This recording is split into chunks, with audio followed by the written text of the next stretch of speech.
ஆண்டவராகிய இயேசு கிறிஸ்து சிலுவையிலே மொழிந்த 7 வார்த்தைகளிலே முதலாவதாக வார்த்தை, தந்தையே இவர்களை மன்னியும், தாங்கள் செய்வது என்னவென்று இவர்களுக்கு தெரியவில்லை என்று லூக்காஸ் நற்செய்தி 23வது அதிகாரம் 34வது வசனம் சொல்லப்படுகிறது. பாடுகள் நீர் பட்ட போது பாய்ந்து ஓடிய இரத்தம் கோடி பாவம் தீர்த்து மோட்சம் கொல்லுவிக்க வல்லதே. கெட்டு போனோம் பாவியானோம், கிருபை செய்நாதரே, மட்டில்லா கருணை என்மேல் வைத்திறங்கும் இயேசுவே. அன்பான சகோதர சகோதரிகளே, ஆண்டவராகிய இயேசு கிறிஸ்து மொழிந்த இந்த முதல் வார்த்தையிலே தமக்கு எதிராக செய்த எல்லா தீமைகளையும் அவர் மன்னித்தார். ஆகவே அவர் சொன்ன வார்த்தை, தந்தையே இவர்களை மன்னியும். ஏனென்றால் அவர்கள் செய்வது என்னவென்று அவர்களுக்கே தெரியவில்லை என்று தந்தையிடம் பரிந்து பேசுகின்றார். தம்மை துன்புறுத்தியவர்களை, தம்மை அடித்தவர்களை, தம்மை உதைத்தவர்களை, சாட்டையால் அடித்தவர்களை, காரி உமிழ்ந்தவர்களை ஆண்டவராகிய இயேசு கிறிஸ்து மன்னிக்கின்றார். அந்த மன்னிப்பை ஆண்டவரிடம் பெற்றுத் தருகின்றார். மத்தேயு நற்செய்தி 18வது அதிகாரம் 21 முதல் 35 உள்ள இறை வார்த்தைகளிலே மன்னிக்க மறுத்த அந்த பணியாளனை, அங்கே 10,000 தாலந்து கடன்பட்ட அந்த மனிதனை, அந்த பணியாளரை மன்னிக்கின்ற அந்த மனிதரை பார்க்கின்றோம்.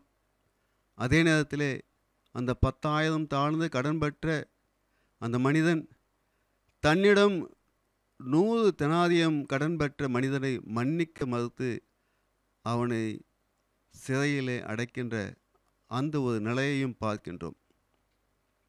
ஆகவே இதை கேள்விப்பட்ட அந்த பணியாளர் அந்த பணியாளனை கடைசி காசு தீர்க்கும் வரை அவனை சிறையில் அடைக்க ஆணையிடுகின்றார். ஆகவே இறைமகன் இயேசு சொல்லுகின்ற அந்த வார்த்தையை நாம் எண்ணி பார்ப்போம். அதை மத்தேயு 18:21 35 உள்ள வசனங்களை வாசிக்கும் பொழுது, இந்த 35வது வசனத்திலே, உங்களில் ஒவ்வொருவரும் தம் சகோதர சகோதரிகளை மனமாற மன்னிக்காவிட்டால் விண்ணுலகில் இருக்கும் என் தந்தையும் உங்களை மன்னிக்க மாட்டார் என்று சொல்லுகின்றார்.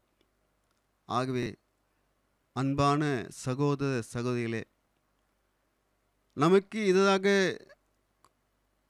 எல்லா தீமைகளையும் செய்த ஒவ்வொரு சகோதர சகோதரியை மன்னிக்க ஆண்டவர் நம்மை இந்த தவக்காலத்திலே நம்மை அழைக்கின்றார். லூக்காஸ் நற்செய்தி 13வது அதிகாரம் 6-9 உள்ள வசனங்களை வாசிக்கும் பொழுது, அந்த காய்க்காத அத்தி மரத்தை அவர் 3 வருடங்கள் அது நட்டு வைத்த பிறகும் அது கனிகள் கொடுக்காதபடியினாலே அதனை வெட்டிவிடும்படி அந்த தலைவர் சொல்லுகின்றார். ஆனால் அந்த தோட்ட தொழிலாளரோ, ஐயா, இந்த ஆண்டும் விட்டு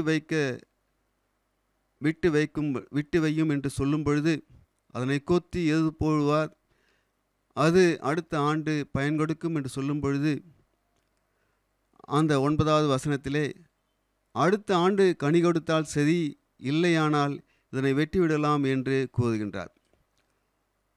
இது இயேசுவில் அன்பான சகோதர சகோதரிகளே, மன்னிக்கின்ற அந்த பண்பை நாம் ஆண்டவராகிய இயேசு கிறிஸ்துவிடம் பெற்றுக்கொள்ள முடியும் என்பதுதான் இந்த இறைவார்த்தை நமக்கு சுட்டி காட்டுகின்றது.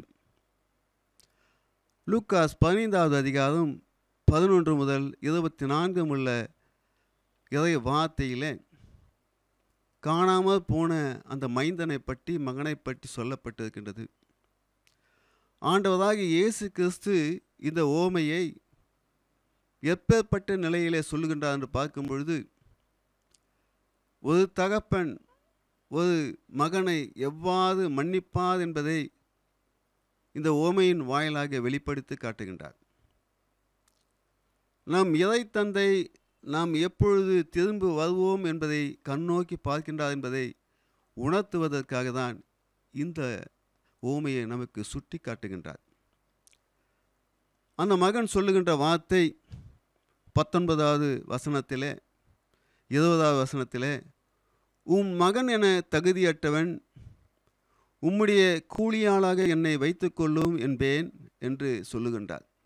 மனம் மாறிய அந்த மைந்தன், தான் செய்த தவறுகளை உணர்ந்த மைந்தன், மனமாட்டத்தோடு தன்னுடைய தந்தையிடம் வரும்பொழுது இந்த வார்த்தையில் நான் சொல்லுவேன் என்று சொல்லுகின்றார்.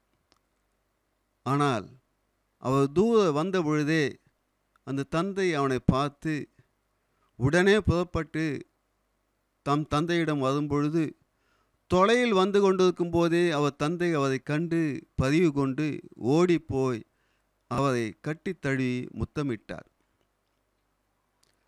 அவனுக்கு வேண்டிய எல்லா விதமான புதிய ஆடைகளை கொடுத்தார், புதிய மோதிரத்தை அணிவித்தார், கால்களுக்கு காலணிகளை அவர் வழங்கினார், கொழுத்த கன்றுகளை அடித்து அவனுக்கு உணவு சமைத்து போட்டார்.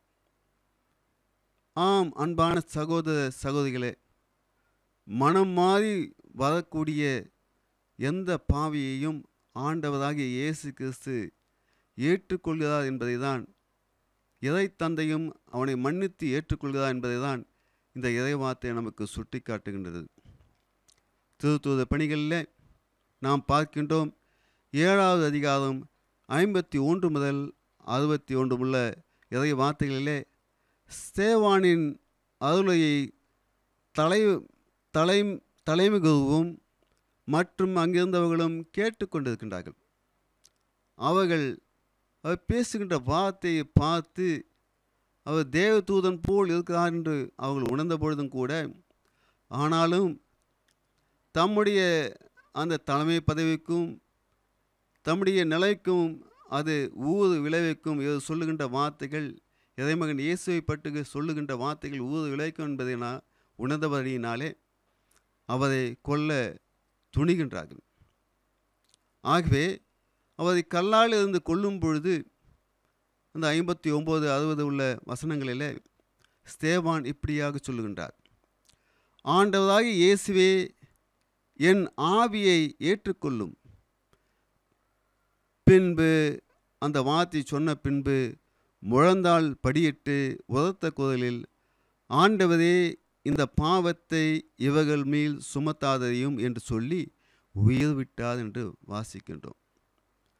ஆம், அன்பான சகோதர சகோதரிகளே, ஆண்டவராகிய இயேசு கிறிஸ்துவினுடைய அந்த அருளுரையை கேட்டு அந்த இறைவார்த்தையின்படி வாழ்ந்த அந்த ஸ்தேவான் தன்னுடைய உள்ளத்திலே அந்த இறை வார்த்தையின் வழியிலே நடந்தபடியினாலே, அதனை ஏற்றுக்கொண்டபடியினாலே, உண்மை நிலையை அறிந்து கொண்டபடியினாலே, ஏனெனில் யோவான் நற்செய்தியிலே சொல்வார், ஆண்டவராகிய இயேசு கிறிஸ்து யோவான் 8:32 உண்மையை அறிவீர்கள், உண்மை உங்களை விடுதலையாக்கும் என்று சொல்வார். ஆகவே அந்த உண்மையை அறிந்தபடியினாலே அவர் சொல்லுகின்ற வார்த்தை, ஆண்டவராகிய இயேசுக்கு சொன்ன அந்த வார்த்தையை சொல்லி, ஆண்டவரே, இந்த குற்றத்தை இவர்கள் மீது சுமத்தாதையும் என்று சொல்லி அவர் தன்னுடைய உயிரை ஆண்டவராகிய இயேசு கிறிஸ்துவிடம் ஒப்படைக்கின்றார். கிறிஸ்துவுக்குள் பிரியமானவர்களே, நம்முடைய இந்த தவக்கால வாழ்வானது மன்னிக்கின்ற காலமாக, இது துக்கத்தின் காலம் அல்ல. ஆண்டவராகிய இயேசு கிறிஸ்து நம்மை மன்னிக்க, மற்றவர்களை மன்னிக்க அழைக்கின்ற காலம், நாம் மன்னிப்பை பெறுகின்ற காலமாக, இது ஒரு மகிழ்ச்சியின் காலமாக அது இருக்கின்றது என்பதை நாம் உணர வேண்டும். ஏனெனில் இந்த காலம் துக்கத்தின் காலம் அல்ல. நாம் துக்கத்தை எல்லாம் ஆண்டவராகிய இயேசு கிறிஸ்துவிடம் வைக்கக்கூடிய காலமாக இது இருக்கின்றது. ஆகவே இது ஒரு மகிழ்ச்சியின் காலமாக இருக்கின்றது என்பதை உணர வேண்டும்.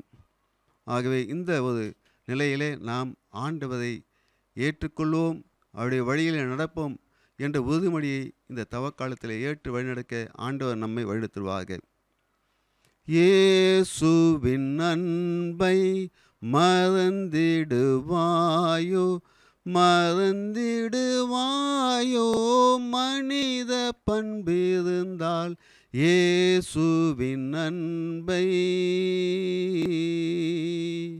மறந்திடாதிருக்க சிலுவையிலே அவர் மறந்திடாதிருக்க நீ சிலுவையிலே அவர் மரித்து தொங்கிடும் காட்சி மனதில் வையாதே.